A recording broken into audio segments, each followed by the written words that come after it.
Comment avoir un graphique avec les effets d'une image? Bien, il faut utiliser l'appareil photo de Microsoft. Vous voyez qu'ici j'ai un graphique et il est en 3D avec une réflexion ici en bas. C'est typiquement les options que vous pouvez avoir dans une image, mais vous ne les avez pas sur les graphiques. Alors comment est-ce que j'ai fait ce petit miracle? Tout simplement, j'ai utilisé l'appareil photo. Alors je pars des données ici avec pizza, hot dog, croissant, tacos. Et ici, j'ai juste une formule de aléa entre les bornes 1000 et 10 000. Bien. Et maintenant, qu'est-ce que je veux faire? Bien, en premier, je vais créer un graphique. Donc, je sélectionne les données et je fais Alt F1. Voilà, j'ai mon graphique.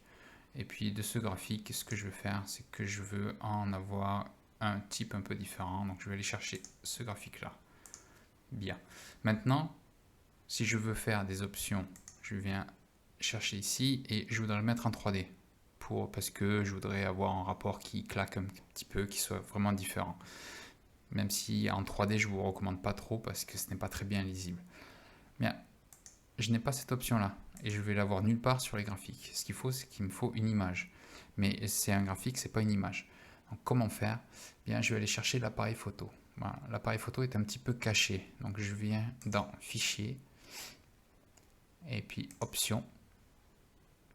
Et après, je vais chercher barre d'outils accès rapide, ou bien vous pouvez le même mettre dans votre ruban. Je vais aller chercher dans l'outil d'accès rapide. Et je vais aller dans les commandes non présentes sur le ruban, ici. Et ici, je vais aller chercher appareil photo. Alors, vous voyez, il se trouve juste ici, appareil photo. Je fais ajouter et OK.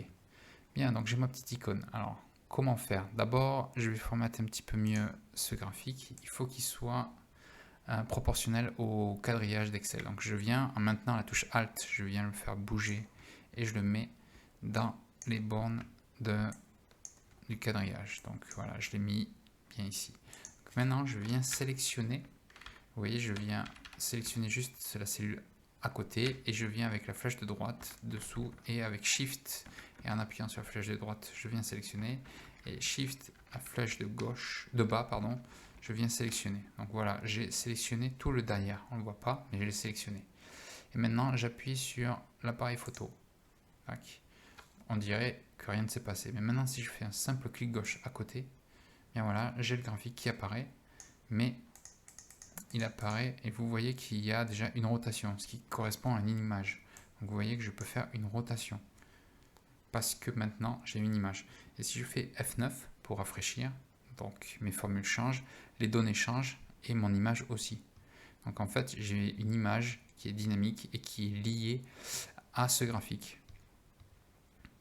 Et si même maintenant je veux faire autrement, c'est-à-dire que je veux le mettre sur notre feuille, vous voyez que j'ai la formule ici qui correspond, donc je vais aller chercher, je vais le mettre sur notre feuille et je peux même carrément copier cette image. Donc je sélectionne, CTRL-C et ici je vais faire un CTRL-V.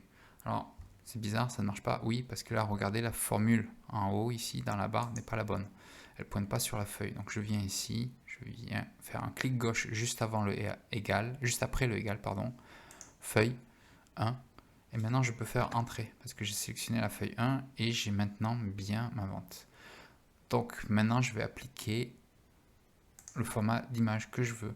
Je viens dans les effets d'image, et bien qu'est-ce que je veux? Prédéfini, je vais mettre un format 3D comme ceci et je peux aussi mettre d'autres effets, donc par exemple une ombre ou bien réflexion, ce que j'avais mis un petit peu avant. Je vais mettre une réflexion un peu plus grande comme ceci et pour gagner un petit peu, je viens dans affichage, j'enlève le quadrillage, j'enlève l'en-tête, ça me fait gagner un petit peu de place et ici je viens agrandir au maximum la feuille, enfin l'image qui est maintenant mon graphique et je peux voir que j'ai un graphique. Et maintenant si je fais F9, j'ai toujours mon graphique qui se met à jour. Donc en fait j'ai mon graphique qui peut être fait, qui peut être mis à jour rapidement avec mon rapport et j'ai ma présentation qui est une image qui peut être très bien facilement reprise et montrée.